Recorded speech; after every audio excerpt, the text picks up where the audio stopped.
नाजरीन, हिंद पाक कशीदगी के दौरान लाइन ऑफ कंट्रोल पर वाक़ा करना का इलाका एक बार फिर शदीद कशीदगी का शिकार हो गया है, जहां गुज़श्ता रात गोलाबारी के नतीजे में बड़े पैमाने पर तबाही हुई है। बटपुरा, दरबुनी और टंगडार के बाजार में कम से कम 2 दर्जन रिहायशी मकानात मुकम्मल तौर पर खाकस्तर हो गए हैं, जबकि 100 से ज़ायद घरों और दुकानों को जज़वी तौर नुकसान पहुंचा है।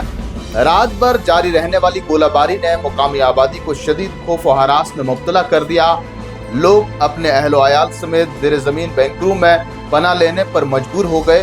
खासतौर पर बच्चों में शदीद खौफ देखा गया। कई माओं का कहना है कि बैंकरों में दूध की अदम दस्तयाबी के बाइस बच्चे मसलसल रात भर रोते रहे और भूखे रहे। इलाके में अफरा तफरी का माहौल अभी भी बरकरार है और सुबह के वक्त गली कोचों में मलबा बिखरा हुआ पाया गया। स्कूल मुकम्मल तौर पर बंद कर दिए गए हैं, जबकि रोजमर्रा की सरगर्मियां मुकम्मल तौर पर मफलूज होकर रह गई हैं। बटपुरा में मुतअद्दिद गाड़ियों को भी नुकसान पहुंचा है और कई मवेशी भी इस दौरान हलाक हुए हैं।